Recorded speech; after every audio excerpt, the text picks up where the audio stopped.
Welcome, brave souls, to the chilling depths of horror in detail. Today we're going to share Wendigo horror stories. First story, Wendigo, the Encounter. So I don't really know how to start this, so I'm just going to spew out some stuff and hope it all makes sense because it sure as hell doesn't to me. Have any of you even encountered one before? If not, let me tell these things are not like how Google or any of pictures you find depicts them, at least not right away. Let's get into it. I'm from Canada, and I live on a reserve that's about 30 minutes from any town relatively close compared to other places I've been. Well, it's the end of December, and just getting finished with holidays and spending it relatively alone, thanks COVID. I get a call from one of my friends. He wants to go hunting. Well, that's kind of a problem because I've never shot a gun or went hunting before. Pretty pathetic for a Native American if you ask me. But anyways, he tells me he just needs my eyes and another set of legs to help carry whatever he catches. So I agree, making one of the biggest mistakes I would come to regret. So he picks me up in his crappy old Ford truck he uses for hunting, tells me we're going deep into the bush, and we'll find a spot to camp along the way. So we drive about 20 minutes into the woods, following what little road is left, and we get to a point where we have to continue on foot. We unload our gear and supplies, and carry until we find a nice clearing with room for everything after we set up camp, we begin our trek into the woods going farther than I had gone before. Saw a couple of bucks and rabbits, nothing too spectacular. So we keep looking cause he wants the big daddy buck, and we come to this other clearing much larger than the one we are camping at, and something about this part of the woods just feels off. It had a heavy feeling to like the air was thick, and just a disorienting aura about this place. But we hadn't caught anything yet, and we're getting hungry, so we spot a rabbit in the middle of this clearing. Buddy lines up the shot, and BM, we have dinner. So being the one without the gun, I go to get our little dinner in the middle of this clearing, and I notice something odd, that it's a perfect circle, no tree stumps, no sign that any human had made this gigantic circle. I also happen to notice what look like claw marks on the trees surrounding the area. Buddy said it's from bears sharpening claws and marking territory, but the marks were so deep into the trees, it seemed off. Anyways, it's dark out now, and we are back at our campsite eating and talking about how crazy this pandemic shit is. I also brought up the clearing we were at and how weird it felt to me. I wanted to know if he felt like that too, or if I was just exaggerating.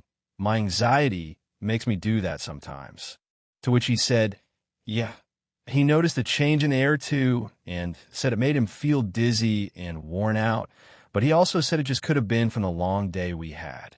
So on that note, it was time for bed. We both slept in same tent. It's the middle of winter, and bundling up can only do so much, plus he was like a brother to me.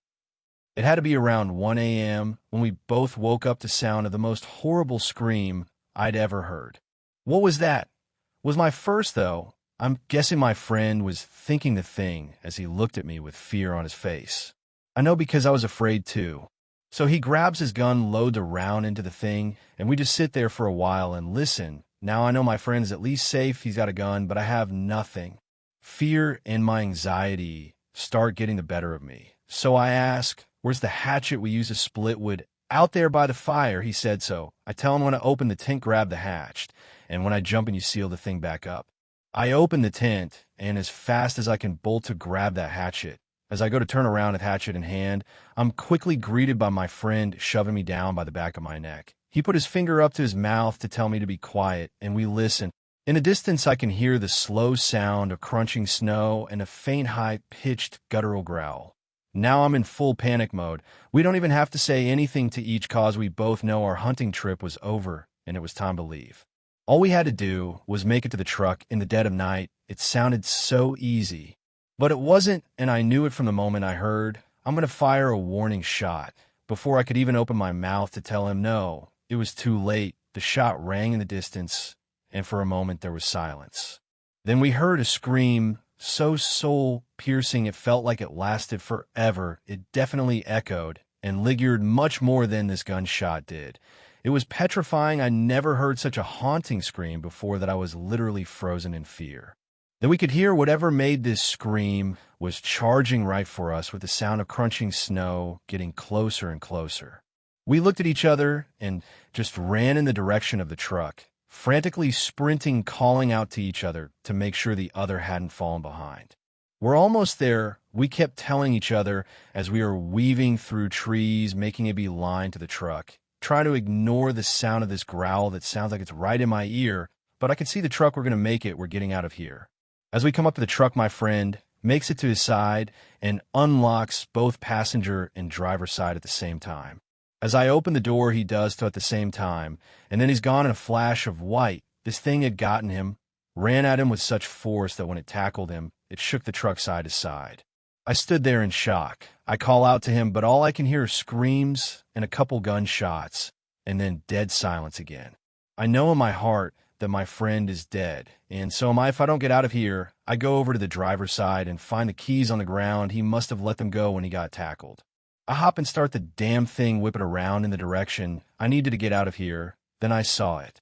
Skin as white as snow, completely hairless. Eyes that had sunken into its head made dark circles around eyes that were just as white as its skin. No nose, teeth so jagged and sharp shine with the color of blood, and its lips looked like they had been chewed off, so all you're staring at is teeth. Its body was so disproportioned, long, lanky limbs. This thing is blocking me from leaving, but I'm getting out of here no matter what. I floor it with the tires spinning. I shoot forward, and so does it, screaming that blood-curdling scream as it charges at me. Now I'm getting up close and personal as this thing lunges at the truck and bounces of the hood and over top of the truck. As I'm speeding away, I glance at the rearview mirror and witness this thing get up and just stand there watching me drive off with its head tilted slightly. I knew I had just escaped death with the price of losing my friend. Second story. My experience with the Slender Man, or, as I later found out, the Wendigo. I was 13 years old when this happened. It took place in a small town in northern British Columbia, Canada. I was out for an afternoon horse ride with my horse, Duke. He's a well-trained horse and doesn't spook easily. We were riding down an isolated path all alone, about 30 minutes away from my house, or any kind of building for that matter. It was surrounded by dark, thick forest. We were going up a hill when I saw a dark, shadowy figure emerge from the woods. I walked to the middle of the trail and stopped, turned towards my horse, and I just stared at us. It was at least 8 feet tall with long legs. Its disgusting, bony arms hung down to its knees. The way it walked can be described as the way the nurses walked in the Silent Hill movie. It walked with its limbs twisted and knees bent. I didn't get a good look at it, as I only saw it for a couple seconds before I ordered my horse to turn around and run as fast as we could. I went home and told my friend. When I described what it looked like, her face went pale with fear. She said that she had seen the same creature before, about 6 months ago. We decided to do a little research on it. We found almost nothing on the internet, so we decided to go to the local library. We asked the librarian, and she pointed out a book on Native American myths and legends. We checked out and found a near-perfect description of what we had both seen. Apparently in Aboriginal myths, it is known as the Wendigo. I apologize for the poor writing and format, as I'm only 15 years old. Third story. I found a journal deep in the woods of Superior National Forest. I've been what some may call a wilderness expert for almost 2 decades now. I plan my trips to various forests very carefully to ensure I make it out alive. I bring all the supplies necessary to survive for a couple of weeks in case I get lost, and I also bring a satellite phone, GPS, and a weapon as a last resort. Sometimes getting lost in the woods is part of the fun, as long as you know what you're doing, that is. The story I'm sharing with you today is of a young man who didn't take all the precautions I would recommend for a journey into an unknown forest. On my most recent expedition to Superior National Forest in Minnesota, I came upon a journal hanging from a tree. There are only a few pages left in the journal. All the rest were torn out to be used for kindling as the writer addresses in the journal. The contents of this journal are very strange, and I'll touch on that later. But without further ado, my name is Anthony Lawrence. I'm a student of Bemidji State University. I don't know what the exact date is, but I first came out here on August 3rd, 2017. I think it's been about 2 weeks now. If you find this journal, you can stop looking for me. I don't have much paper left in this journal, so I'll have to try and keep this short. About a week before coming out here, I got a message on Facebook from some guy saying he's looking for healthy young adventurers who want to earn some money. He said he'd give me $1,000 to spend 48 hours in the woods, using whatever resources I came across to stay alive. Apparently, he was writing some kind of book about wilderness survival and wanted to see what people did with their 48 hours to stay alive. He would provide each individual with a backpack containing limited supplies and a GoPro camera to record the adventure. I used to be an Eagle Scout, so I figured, sure, 2 days in the woods is nothing. And with that kind of money, I could buy a new gaming chair for my dorm and have enough left over for pizza for the whole next semester. I messaged him back, and we set up a time to meet. I was to bring nothing other than some sturdy clothes. He said he'd provide everything I would need to survive in the woods for the 2 days. When I met with him, he seemed like a nice enough guy. Clearly, he was very wealthy, too, as he dropped me off at my spot in the forest with his personal helicopter. On the flight over, he explained that the backpack had a GPS tracking device in it so that he could find me wherever I was after the 48 hours, and he'd come pick me up.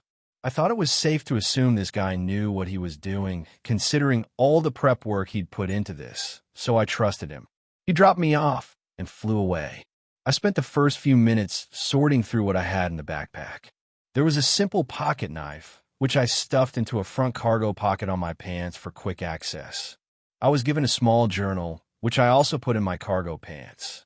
The rest of the contents were a matchbook with 2 matches, a full water bottle, one of those silver thermal blankets, some rope, and various other supplies you'd expect to see in a survival kit that I doubted I'd be using. Oh, and of course the GoPro, which I'd strapped to my chest. There was no map, compass, or any kind of navigation equipment. The idea, I guess, was that I was lost in the woods and had to survive. So I set off. I spent most of the first day hiking in as straight a path as I could manage. Other than the clearing where we landed, it was nothing but thick wooded areas so far.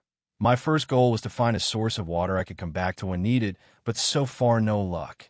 I was dropped off in the early afternoon, so at this point it was starting to get dark and the temperature was dropping. I decided I should start setting up camp.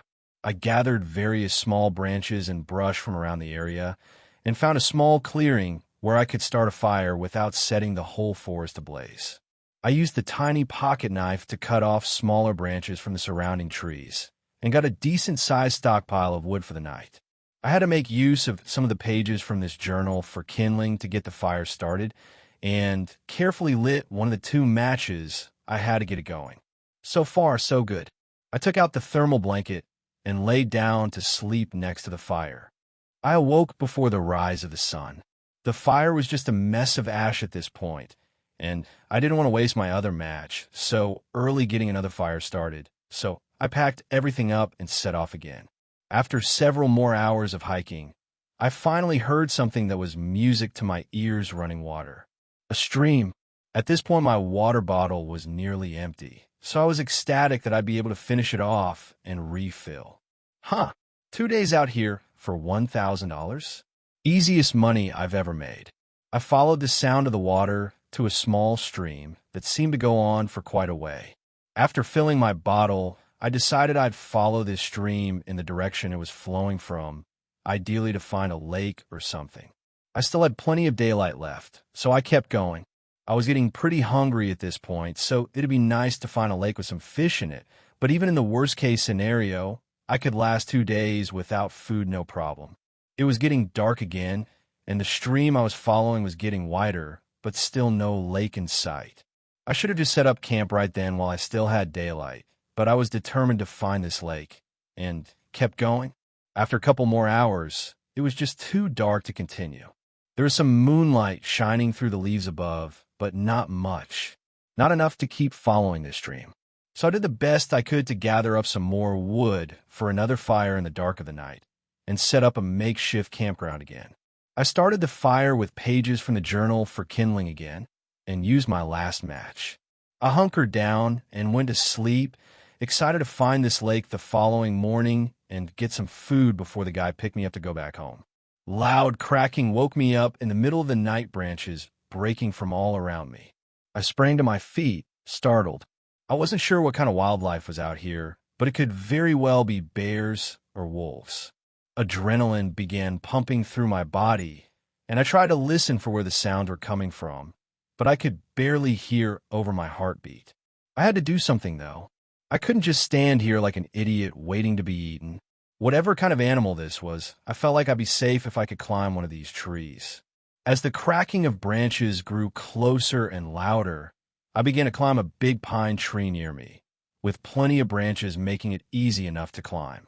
The fire was dying down very quickly, but I had enough residual light to start the climb. I got up 1, 2, 3, 4 branches, probably about 6 feet from the ground when the noises stopped. So I stopped too. I strained my ears to listen, but again, it was difficult to hear over my heartbeat. I sat there for what seemed like an eternity, 2 of my hands gripping adjacent branches above, one of my feet supporting me, and the other foot hanging freely. Nothing but silence around me now. I thought maybe whatever it was had gone now, and that I was safe. I adjusted my grip on the tree, when the branch my foot was on broke off, and I lost my grip on the branches above. I fell backwards and hit my head on the hard ground below, knocking me unconscious. I don't know how long I was out, but when I awoke, it was still dark. Even darker than before, it seemed. I wasn't on the ground where I'd landed, though. I was on a flat surface like a table. I tried to sit up and look around, but I couldn't move. I realized then that my hands and feet were bound to this table. I panicked, flexing every muscle in my body, trying to get free of this trap. I screamed, "What?" over and over again. As I struggled, I heard what sounded like voices all around me, but I could not discern what the voices were saying. I thought I was alone out here. I was literally out in the middle of nowhere. Who is out here, who is strapping people down in the middle of the forest? I continued to convulse my body, feeling the bindings that were holding me down loosen ever so slightly. That's when shit got really scary, though. I don't know if I was drugged or what, but really crazy stuff started to happen. I heard a loud, thumping noise. I heard branches breaking, trees, entire trees being snapped in half from the sound of it. Something was getting closer to me. The voices around me got louder, sounding like some kind of chanting. I quickly realized that I was some kind of sacrifice. Maybe this was all in my head. I really don't know.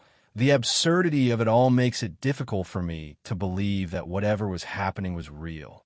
The thumping and cracking of the woods grew louder and louder, until I could make out some kind of silhouette against the backdrop of the woods in front of me, barely illuminated by the moonlight. It was huge.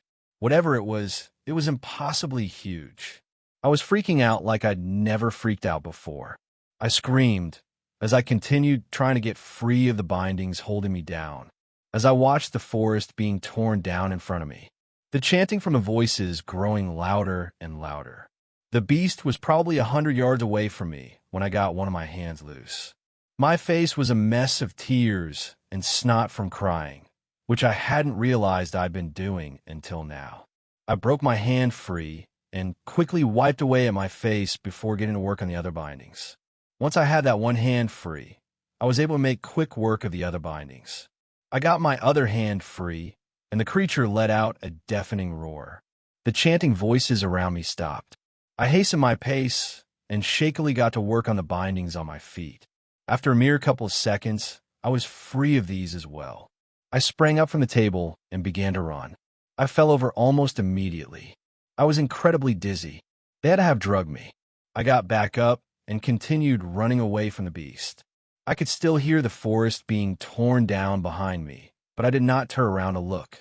I just kept running, struggling to overcome the dizziness and keep upright.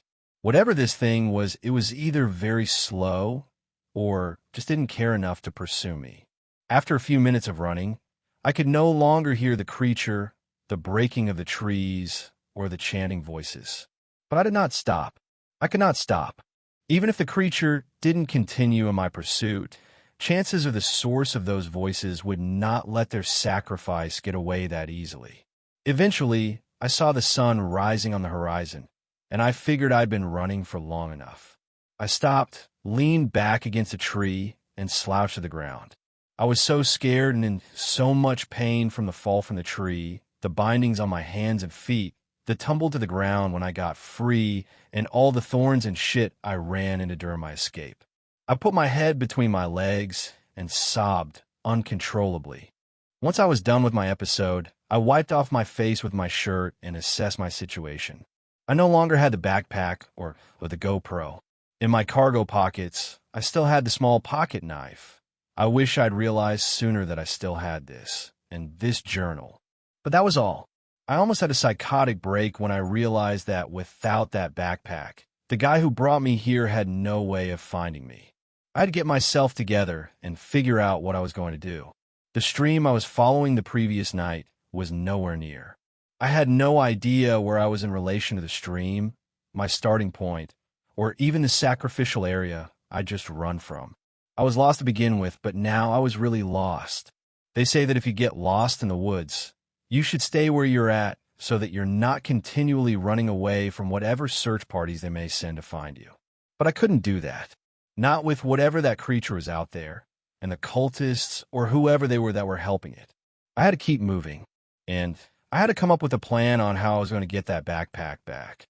After a few minutes collecting myself, I stood up and began to walk. I didn't know where I was going, but I figured I had like a 50% chance of finding my starting point, the cultist area, or the stream I was following if I just kept walking. It was a few hours yet to the 48-hour mark, so he'd have to come looking for me soon. Maybe if I heard his helicopter, I could somehow signal him. I walked for hours, and everything was still so unfamiliar. The sun was at its highest point, but still no sound of a helicopter. I don't even know how far those people brought me from where I was at. I could be miles away from where I thought I was. I kept walking all day. Eventually, it was getting dark again, and I was still lost. I had no supplies. All I had was my pocket knife and my journal.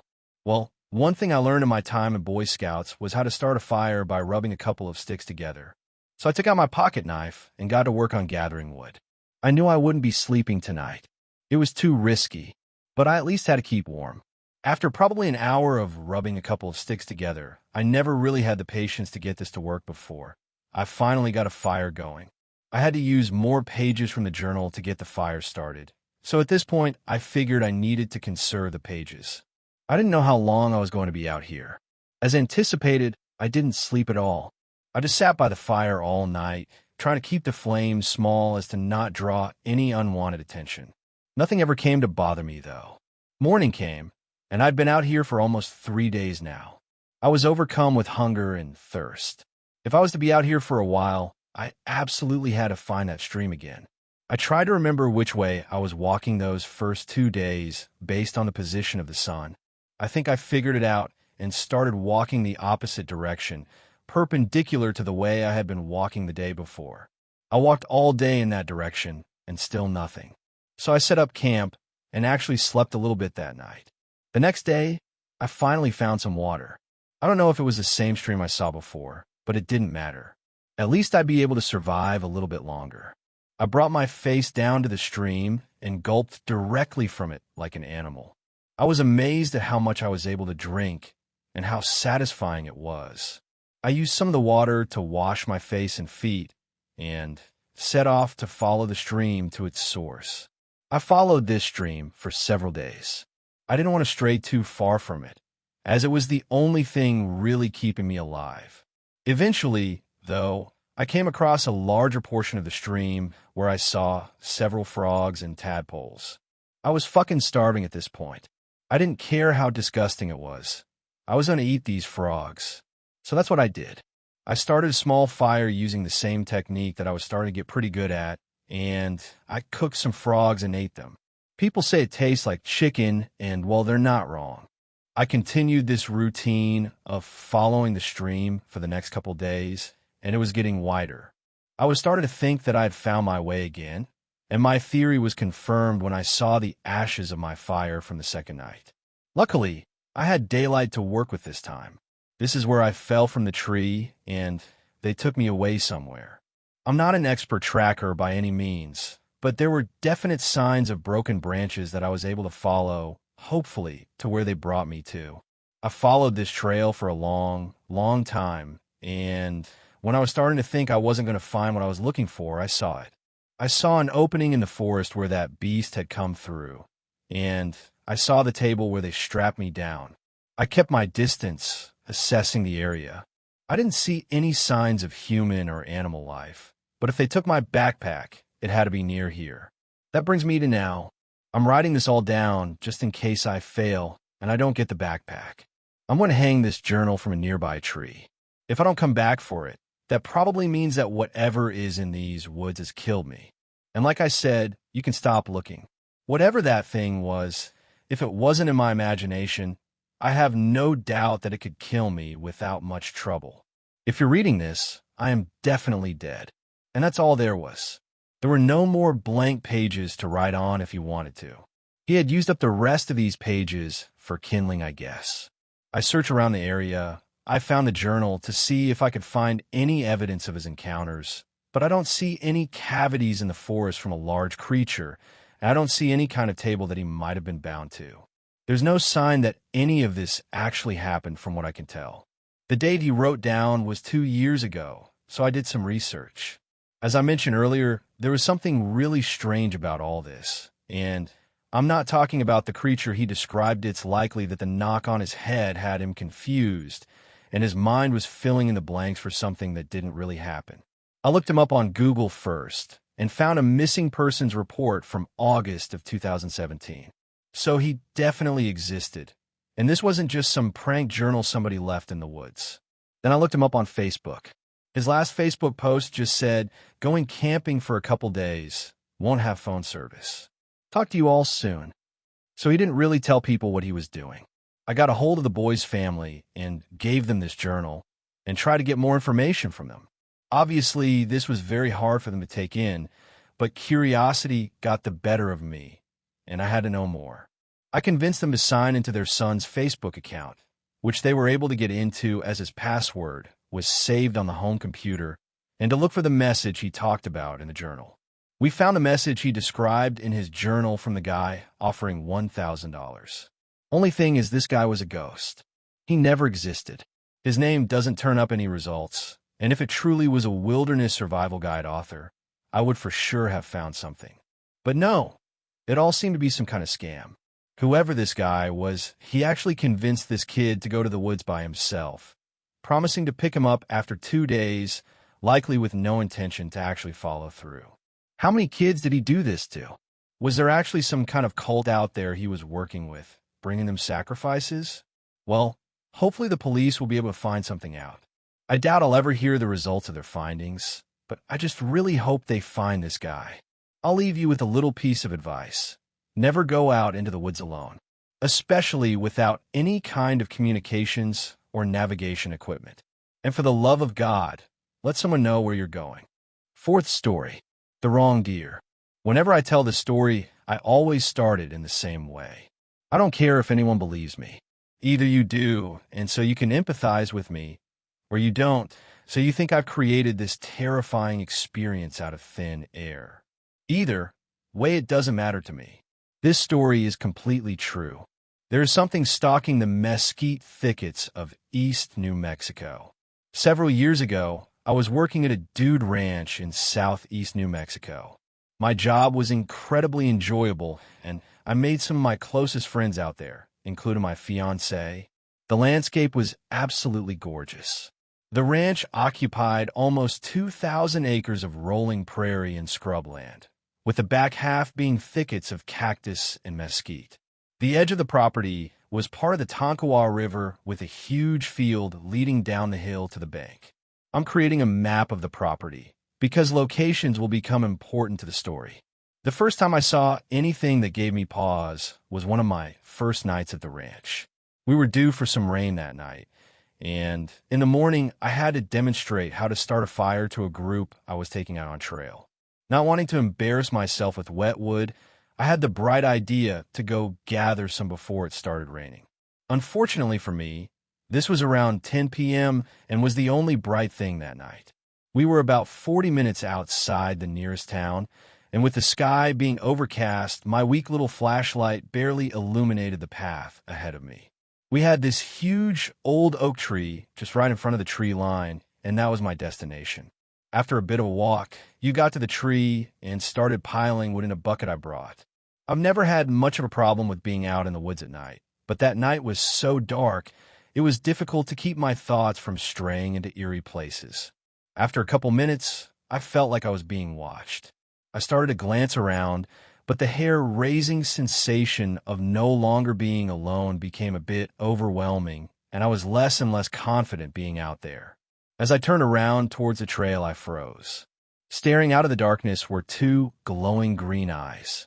They didn't blink or move, just stared at me. They were roughly 40 feet away on the other side of the path I had to reach. My gut wrenched. It was just so unnerving. I slowly walked forward till I got to the path and then started to back away, never turning my back from them. My flashlight was too dim to ever see what the eyes belonged to, but just the fact I had to look slightly up at them made my skin crawl. Finally, when I judged I was far enough away, I turned and ran down the path back down to the road into our guest area and to my house. The morning after, I had to run a camera to a group that was gathering at the oak tree. As I was leaving, I realized that place where the eyes had been was a clearing. The eyes were roughly in the middle of the clearing, and it was large enough in diameter that there was no way they could have belonged to something in a tree. I'm well over 6 feet tall. Based off of how far back I had to tilt my head to meet its gaze, it was easily over 7 feet tall. The realization made my blood run cold. Now, of course, nobody believed me. At first. But this was only my first encounter with whatever prowled those woods, and the only one where I was ever alone. My second run-in with this thing about 4 months later in June. New summer staff arrived, and I was the only carryover into a new season. In our staff lounge one evening, I joined a group of about 9 other staff sharing creepy stories. My friend Elijah was in the middle of a doozy, and when he was finished, he begged me to tell mine again. He'd heard it before, but he was the only one. I told everybody I could tell them, or I could show them where it happened. Of course, everybody elected to go out to the oak with me. Once we were there, I told my tale and left everyone sufficiently on edge. The mood was still light, and since we were out there anyway, Elijah suggested we head out to a large boulder deeper in the trees. The group was even between guys and girls, and there was a definite flirtatious vibe between most, so we agreed. Now, to get to this boulder, we would cross through the pasture that led down to the river, and afterwards, down this very narrow path where the brush was so thick and the trail was so windy, you couldn't get more than around 10 feet of visibility in front and behind you, with nothing on either side. We made it through the pasture with no difficulty besides Elijah scaring one of the girls by jumping out from behind a tree. Once on the narrow path, we had to walk 2 abreast, and my other buddy Alexander and I took up the rear. He and I were the only 2 who heard the voice. Calling out from the pasture we were just at. It almost seemed female, but was completely devoid of emotion or pain. Calling out softly, "Ow, help me." Alexa and I looked at each other, our eyes huge. I'm sure I was also as pale as he looked. There should have been nobody else out there with us. Our group were the only ones who had the night off, and it wasn't very plausible that a group of guests would be out there, and we didn't encounter them. Besides, anyone trying to mess with us surely would have just screamed or just even said more. I cannot begin to describe how wrong the voice was. The tone and inflection were almost robotic, and "Ow, help me" was all it said. We started to hurry everyone else up without freaking them out, and we came out of that section of trail with the 2 of us looking behind us constantly. When we got to the boulder, we tried to convince everyone to head back, but to no avail. Finally, Alex and I said we were going to leave, but as we turned around, we all saw the deer. It was on the trail we just exited, just standing there watching us, but so much of it was wrong. It was much taller than any other deer we'd seen out there, and there were plenty. It was also somehow longer and crooked. Its head almost looked like it was put on sideways to its neck. It just stood there looking at us, its appearance generally unnerving, but what it did next was why frightened me the most. It backed up into the trees until we could no longer see it. That's what freaked me out the most.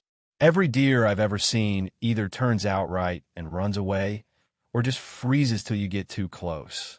This one just backed up out of sight.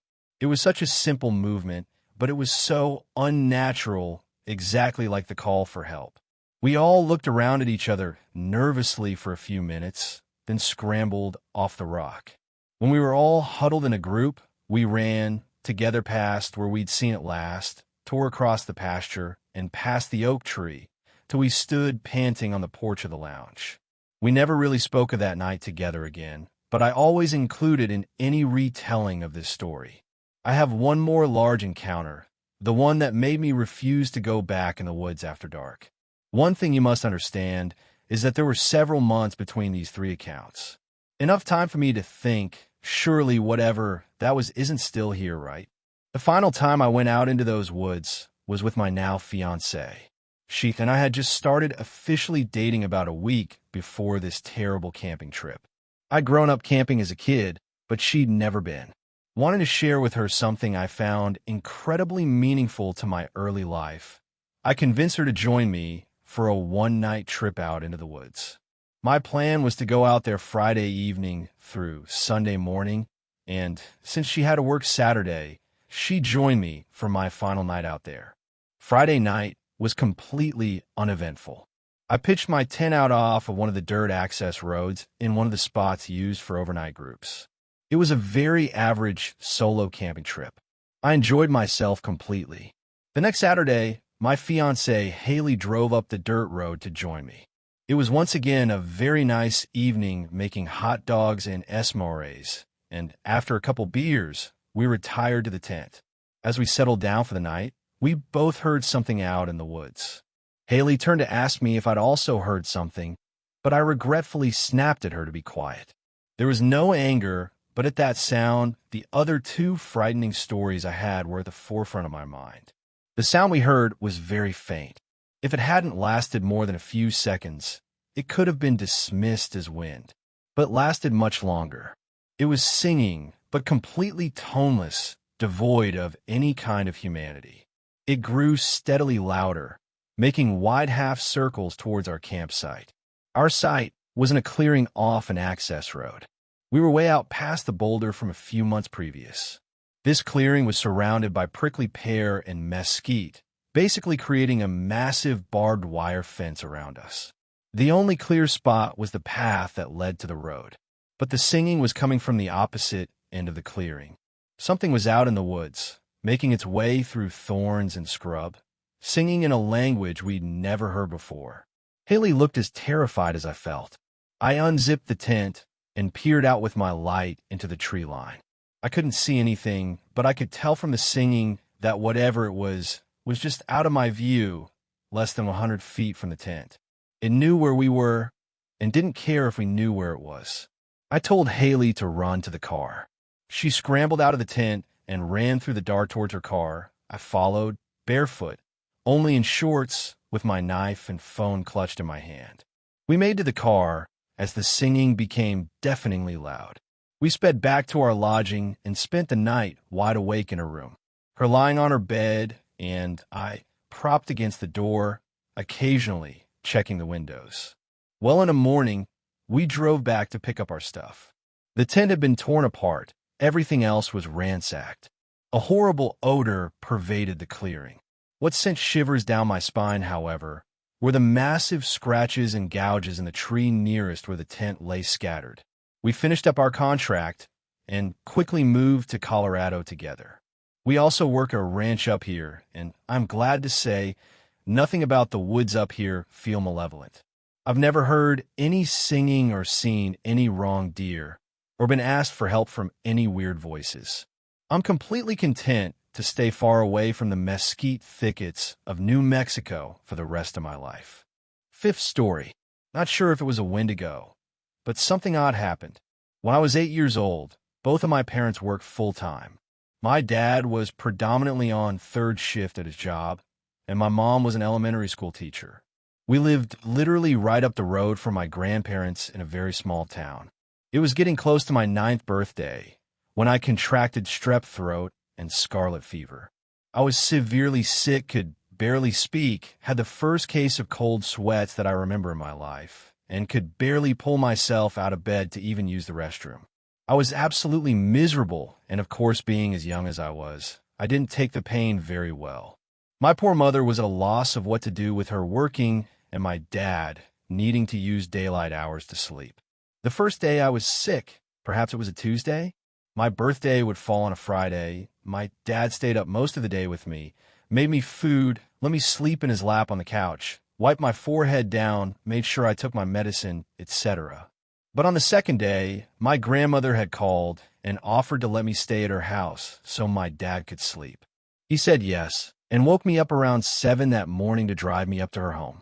My grandfather also worked at this time too, so he was already gone to work when I arrived there. I don't remember too much of the early morning. I probably just slept in my grandmother's bed, tossing and turning when I'd wake up feeling extra bad. She encouraged me to swallow my awful-tasting medicine a little more gently than my dad did. She did fix me some tomato soup to try and eat, and it was the first time since I'd gotten sick that I had an appetite. I should mention my grandmother had this cute Yorkshire Terrier named Samson. He was very docile, not like the usual annoying, barking all the time terriers. Samson came into the room and curled up next to me as I dozed. I didn't know when I woke up at some point. It had to be the early afternoon/lunchtime because I could hear the TV faintly from the living room on some game show. My grandmother had a ritual of eating her lunch while watching a game show. I think it was The Price is Right. I was trying to fall back asleep because I had gotten this really bad headache, maybe from dehydration. I was on the verge of sleep when I was jolted awake by this Samson yelp that erupted from the living room. The terrier curled up next to my feet, perked up, but didn't move. I knew I had heard his name being called too, but it was odd he didn't respond. Samson. My grandmother called again. Samson. Samson. The dog still didn't run out of the room to her. I was confused, as he was so obedient to my grandmother. He was almost frozen, staring at the cracked, open door, but making no attempt to go to her. She called Samson, maybe 3 or 4 more times. Then I got annoyed. I remember flinging the covers off of me. Of course, my clothes are sticky with sweat, and I just generally feel uncomfortable and groggy. I stumble out of the room, wiping my eyes, asking Grandma, "Do you need Samson?" "He's in your room with me. I'm in the living room, and I have to do a double take. The TV is still on and blaring. There's a bowl of soup sitting on a coffee table and an open Pepsi next to it, but my grandmother isn't anywhere in the room. Maybe she's in the bathroom?" I crossed the room and went past the kitchen, empty too. I got to the bathroom door, which was shut, and knocked. Nothing. I then opened it. No one was in there. The house is empty. It's not a huge house either. I've covered all of the rooms. So yes, my first reaction was to get scared. I could clearly hear my grandmother calling for the dog, but she's not anywhere inside. I can feel my hands and feet get all tingly. I start shouting for my grandma, but my voice is just echoing through the small, cramped home. Samson had gotten up at this point and was sitting near the couch, looking completely undisturbed. I fumbled for the remote and turned the TV off and yelled, more like wheezed to the top of my lungs, which you can imagine how painful this was with a scratchy, infected throat. "Grandma." The worst part happened next. I heard her shouting my name back, clear as ever, like she was standing only feet away.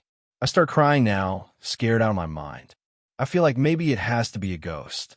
I grew up with scary ghost stories courtesy of my dad, and I'm convinced now I'm in the room with a ghost. And then she / whatever this was, proceeded to call my name again. Then there was a second voice, definitely not my grandmother's. It was deeper, definitely more masculine, and absolutely terrifying as it shouted, "Come to the front door." I did not do that. Instead, I made sure to run back to my grandparents' bedroom, lock the door, and pick up the telephone on their nightstand. I called my own home phone, and my dad's sleepy voice answered. Through a barely comprehensible voice, I managed to croak something like, "Daddy, there's someone in the house, and I can't find Grandma." "She's gone." My dad, of course, said he jumped out of bed, grabbed his Swiss Army knife he kept in a drawer next to the bed, and ran down the road to the house in his PJs and bare feet. He ran up to the front door, jiggled the handle. It was locked. So he made his way around, and since he knew the garage code, just punched it in and got inside. A quick sweep of the 3 rooms of the home showed no one was in there. It's not like there was really anywhere to hide. I ran out of the room once I was sure he was there and began bawling in his arms. He kept reassuring me there was no one here, and then asked if I didn't know where Grandma possibly was. I said I hadn't, and explained I'd woken up to her calling for Samson, but she hadn't been anywhere there. This was back when cell phones were definitely around, but there were no iPhones, and my grandparents certainly wouldn't have been buying them anyway. My dad had one, but not on him at the time. I could tell he was trying to keep calm. So he just said we would need to go back to our house. I was sure he was probably going to call the police at that point, just because my grandma still hadn't popped up and her car had been in the garage when he got in. If she'd left, she'd gone on foot. We hadn't even made 2 steps out of the driveway when from my grandma's neighbor's house, my grandma was strolling out, chatting to the neighbor. She saw my dad and then me, cry my eyes out, and immediately ran over to see what was wrong. She was super apologetic. She said she'd stepped out right when she'd heated up her soup to go see her neighbor, who'd called about looking at something my grandma was going to buy. My grandma had figured I was asleep, and she'd only be gone for 10 or 15 minutes. At first, people may have assumed I was feverish, therefore delusional, but I still stand by what happened. I know for a fact I was definitely alone in the house, save for Samson, but the voices I heard were real. For a while, I was hesitant to go back to my grandma's house, because this happened in the middle of the day. I later read stories at school about Wendigos, or creatures that would disguise their voices to lure people. This was the closest explanation I could ever form about what I heard. I never shared to anyone that I thought it was for sure a Wendigo, and chalked it up to maybe just a ghost. I'm close to my 20s now. Last year was the first time I shared this story fully to my grandpa, who used to just say the fever must have made me had bad dreams. We were sitting on the front porch of the house, smoking cigarettes and exchanging anecdotes. When I finished telling him, for the first time he looked sort of disturbed about it. He finally put his cigarette out and just stared out into the road. Then he cleared his throat and looked over at me. You know, he said slowly, some funny things used to happen around that time. In the middle of the night, I'd wake up to take a piss or something. When I'd first sit up in the bed, I could hear your grandma sleeping away, snoring. He chuckled, but his face grew serious again. Anyways, I'd always hear her calling for the dog. I tried to remain looking calm, but my voice still shook when I asked him, even when she was sleeping? Sleep-talking? No, he shook his head. I heard her calling from outside, maybe the living room. I don't know, honey. She'd call for the dog, she'd call my name. All while she was really sleeping next to me, sleeping like a baby. Have you ever told anyone? No, I don't want to scare her. She's real scared of ideas like ghosts and stuff. That's why when you were younger and that thing happened, I told her just to remember you've been sick, fever and all. Probably having nightmares. He looked gravely at me. Don't repeat this to her, please. Honey, she's really not the type to be scaring. Of course, I wanted to cry. I had this itchy, creepy feeling suddenly about being at the house. Grandpa, do you still hear it sometimes? Oh yes. He was now reaching into his breast pocket to get out another cigarette. Every night. But you just got to remember not to do what it says. Even the dog figured it out. If it says to come to the door, you stay away from the door. If it says, I don't know, come here, you just stay still in the room until it quits calling. With that, he asked to borrow my lighter again. 6th story. Wendigo. I never thought it would be the last time I saw my little sister. It started out as such a typical Friday afternoon. The bell rung, and we had the whole weekend to look forward to. We lived in a small town in Michigan. It was one of those towns where everyone knew everyone. One of those towns where you basically felt safe anywhere you went.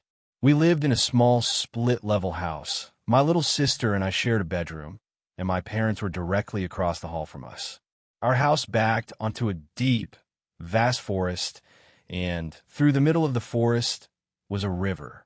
The woods always provided a sort of natural playground for the local kids, building tree forts, playing hide and go seek, and swimming the more shallow parts of the river.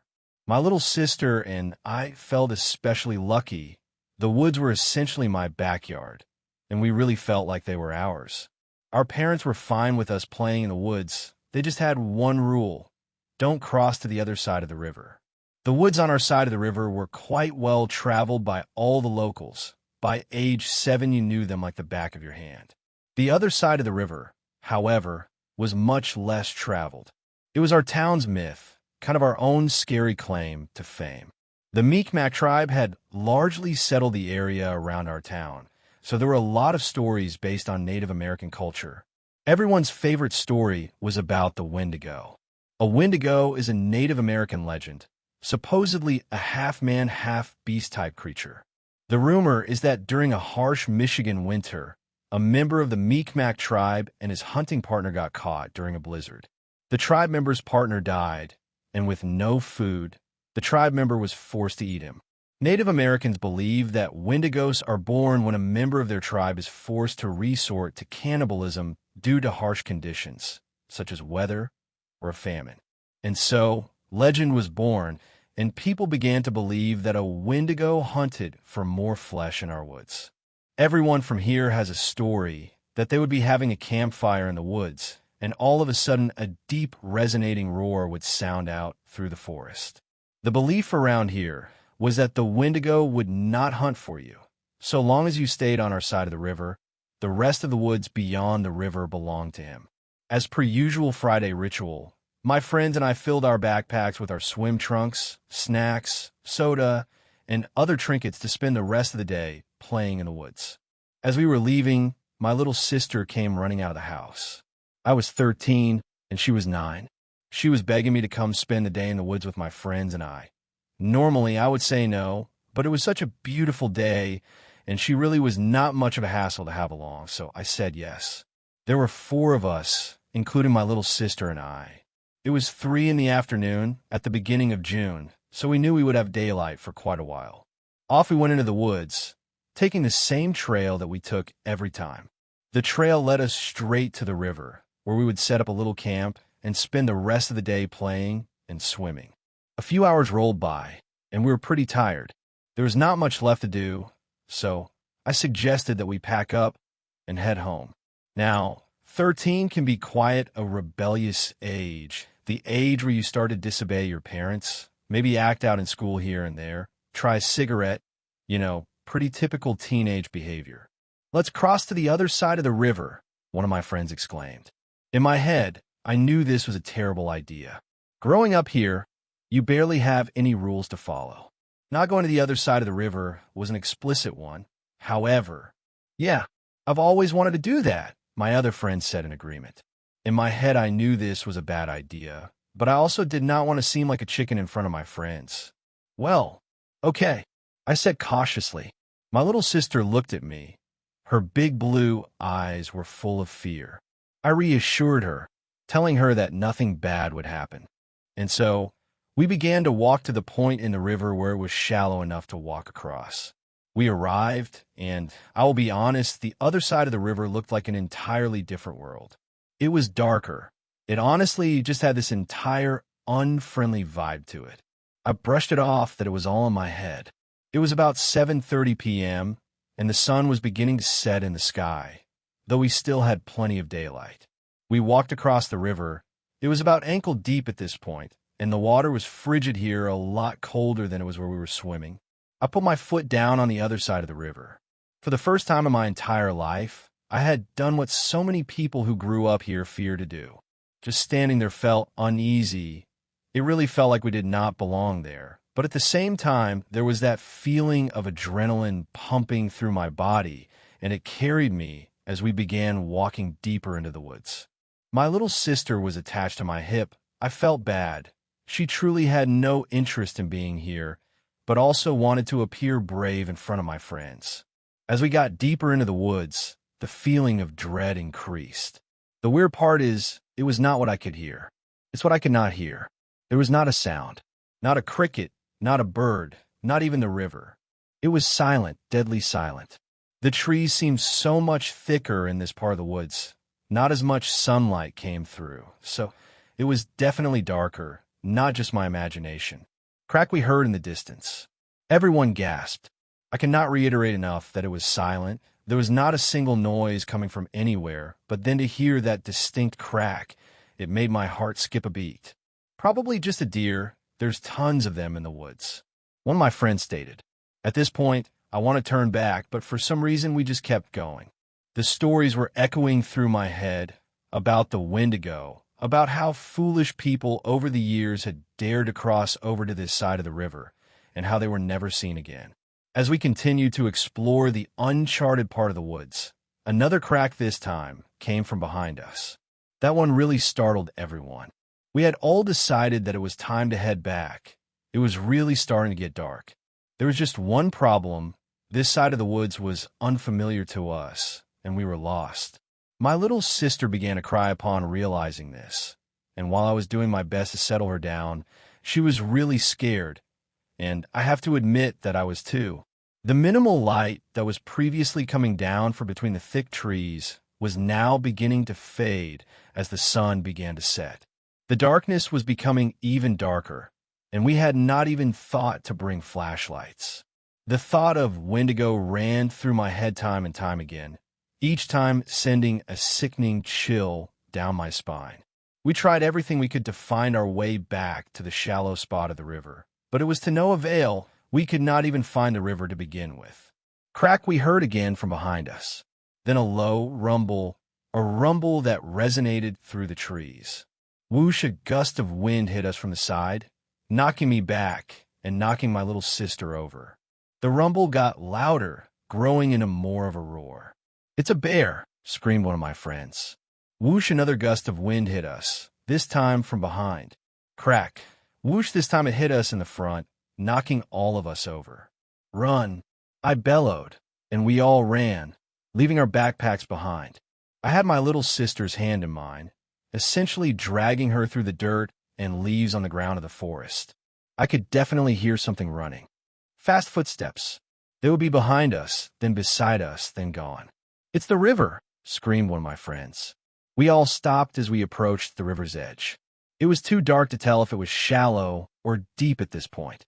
The roar returned, this time coming from behind us, and it was close. "We have to jump in," I said. And oh, my two friends and my little sister screamed simultaneously. Fast footsteps approached, a low growl, and multiple cracks as the predator approached us.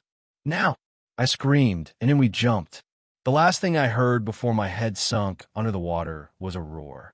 Inhuman, and nothing like an animal could produce. I knew it had just chased us, and I know how good of a hunter it is. My question to myself was why, and how are we still alive? The water was pitch black, and it was deep. We were all strong swimmers, and managed to find our way to the other side of the river, our side of the river. Even in the dark, we were able to navigate this side of the river and find our way back to the trail that led to my house. The whole walk back, all I could think about how was if Wendigo wanted us dead, we would be dead. Every legend about it speaks about how it is the best hunter and how once it tracks you, you are dead. We arrived back at my house to some very angry parents scolding us. We all explained how we had just lost track of time, having too much fun playing in the woods. They bought all of our explanations. No way were we going to mention the fact that we went exactly where we had been told not to go our entire lives. I prepared myself for bed and went to lie down in my bed. It was hot this time of year, so my window was open. It was letting in a gentle breeze that felt quite nice, so I decided to just leave it open. As I lie there, I hear the sound of the quick footsteps again, accompanied by the low rumbling. My palms began to sweat. My heart dropped into my stomach. Had Wendigo tracked us back to our house? As slowly as possible, I turned the lever and closed my window, doing my best not to make sound. My little sister was asleep on the bed parallel to mine, and I did not want her to hear any of this. I shut the window and flipped the latch to lock it. My parents were asleep. My little sister was asleep. I was the only one awake for this. I lay under my covers, noticing every little sound my old house made. And then I heard it. The kitchen door was opening. It makes a distinct squeak when it opens. I began to shake. Wendigo had come. I could hear it moving about our basement, knocking a glass over, opening cupboards. The sound of fast footsteps below me. The fast footsteps became louder as Wendigo made its way up our staircase into my bedroom door. The knob turned, and Wendigo was inside my bedroom. I shook violently, my hands clammy, my stomach sick. I hid under my covers as I listened to the low rumble grow louder and louder with each footstep it took in my room. And then whoosh, the same sound it had made as it hunted us in the woods.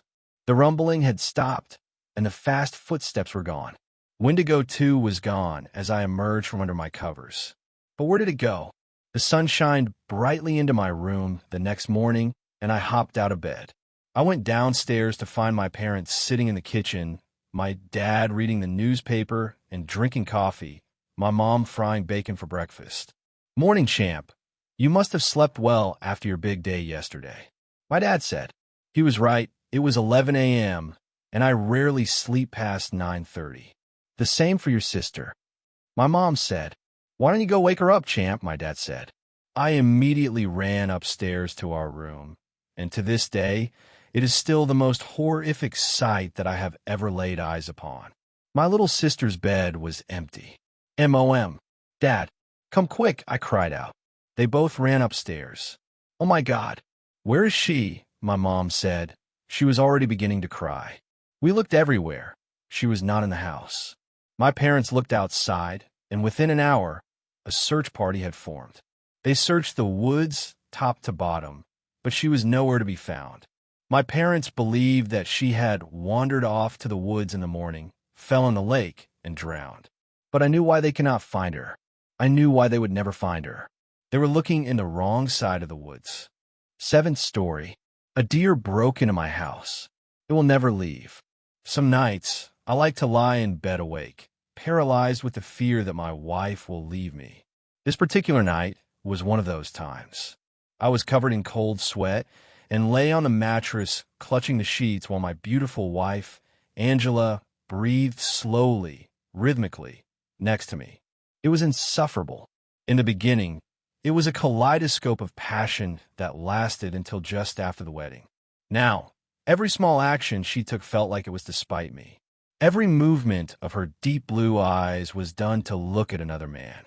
I still loved her dearly, but I no longer felt that it was reciprocated. Now, it felt more like the love you have for a favorite TV show or a stuffed animal. I calmed myself and tried to get back to sleep. It was near enough a full moon, and the bright beams that came through the bedroom window made me feel like I was sleeping with a nightlight again. The curtains fluttered gently, and I realized that I'd left the windows open. I lazily swung my legs out of bed and stood up. I was almost at the window when I realized something. I wanted it open. For as long as I could remember, I've suffered from chronic sinus pain. Sleeping with a little fresh air helped alleviate the problems caused by a stuffy room. Angela, however, hated the chill that came with it, and so the window stayed shut. But Angela was asleep, and to hell with the reprimanding I'd get from her in the morning. Triumphantly, I turned back around and got into bed again. I wrapped myself in more of the sheet than I usually get and rolled over to get a good night's sleep. Less than 5 minutes later, I was back up again, closing the bedroom window. There really was no need for me to cast aside my wife's preferences. I'm sure she'd do the same for me. Back to bed, and I'm just lying there, staring at a crack in the ceiling. It's deep, noticeable, and twisted into the same shape as my grandmother's varicose veins. I try to think of how I could fix such a thing. I settled on filling it in with plaster. I rolled over and took my phone from my bedside. I opened notes and left a message for myself to go to the hardware store. I tried never to look at my phone after I went to bed, certainly after Angela came to bed, but in this case I like to think that I have enough self-control. Half an hour later, I put my phone away, having spent the time silently crawling through my TikTok feed, which had been flooded with Malaysian cooking videos. I tried to lay as still as I could and clasp my eyes shut. My endeavor to sleep was cut short by a commotion from downstairs. Alert, I sat bolt upright. Could it be an intruder? A burglar? I rested a hand on Angela's shoulders and tried to shake her awake. She let out a low, guttural grunt and rolled over. I wasn't even sure if I had heard something and didn't want to disturb her over a false alarm. So I stood up, crept to the baseball bat I had propped up against my dresser, and slowly opened the bedroom door. Standing at the top of the hall, I could hear some movement downstairs. Wearily, I moved past the landing to the stairs and began to descend them. All I could think of at that moment was how the real estate agent who told us about the area's near-zero crime rate was lying. I grasped the wooden handle of the bat so hard my knuckles went white. I held it out in front of me as I reached the first floor. The commotion was coming from the kitchen, which I now neared. I held my breath and leapt around the corner. Holding the bat above my head, primed to swing, I confronted the person who broke into our home. Standing in the center of my kitchen was a deer. It wasn't startled by my dramatic entry, and I lowered the bat. For a second, we both stood there, staring at each other. The thing's antlers came up to my shoulders. It had a brown, shaggy coat and inquisitive eyes. I've never been hunting, and this was the first time I saw an animal like this up close. Usually, they'd be rotting on the side of a road. But this creature was breathing heavily, letting out gasps of steam and warm saliva as it did. I noticed that the glass sliding doors were wide open, and I cursed myself for presumably forgetting to close them before I went to bed. Angela and I had been sitting on the deck drinking for most of the evening after all. I tried to shoo the beast back through the entrance, and when that didn't work, tried to gently take a hold of its antlers and guide it out. As soon as I touched them, it bucked its head wildly and took a step forward. I recoiled in shock, then quietly laughed at myself for being so intimidated by Bambi. I shouted at it, but it didn't move an inch. I thought deer were supposed to be skittish around humans. When my problem didn't immediately fix itself, I obviously turned to the internet. I sat back on an ugly chair my wife inherited that we keep out in the hall for some reason, and took out my phone as the deer trotted laps on my kitchen island. I searched online for what to do if a deer gets trapped in your house. No clear results came up, and no deleted Reddit user from 12 years ago made a post about having the same extremely niche problem, as is usually the case. Both my wife and I have lived in the city all our lives until recently. Maybe this was just what we had to contend with. Now we live out in the exurbs. With no idea what to do next, I decided to go wake up my wife. I cursed our house's open plan, as there was no door between the kitchen and the connecting hallway that I could close. I just hoped the deer would stay where it was. Just before I ascended the stairs, I saw it was beginning to make its way further into the house. I let out a long sigh that didn't end until I reached my bedroom. Like a trooper, Angela was still asleep, snoring softly. I walked to her side and crouched down. I put a hand on her shoulder and gently shook her awake. She bolted upright when she finally did, her fight or flight kicking in. Angie, it's just me. It's just me, I said, trying to help her grasp what was going on. She sat upright and wiped her tired eyes with her palm. Why did you wake me up? She barked, frustrated.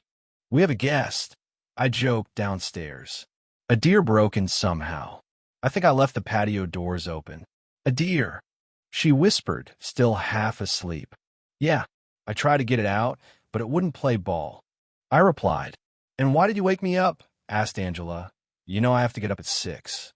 I know, it's just that I need help, I said, suddenly feeling embarrassed. Angela got out of bed, muttering about how I couldn't do anything on my own. She threw on a cardigan and followed me downstairs. I was giving her a more in-depth rundown of what had happened when we reached the ground floor and saw something that stopped us in our tracks. Laying on the hardwood floor was the deer, dead from the looks of it. I took a step closer and saw that its eyes were glassy, and its tongue hung lame from its jaws. My wife clasped her hands around her mouth and expressed her disgust with a groan. I crouched by the dead deer and noticed something strange about its body. It seemed deflated, hollow. I reached out and touched its stomach against my wife's protest, and to my surprise, the deer's side began to sink inwards until it was concave. It felt boneless.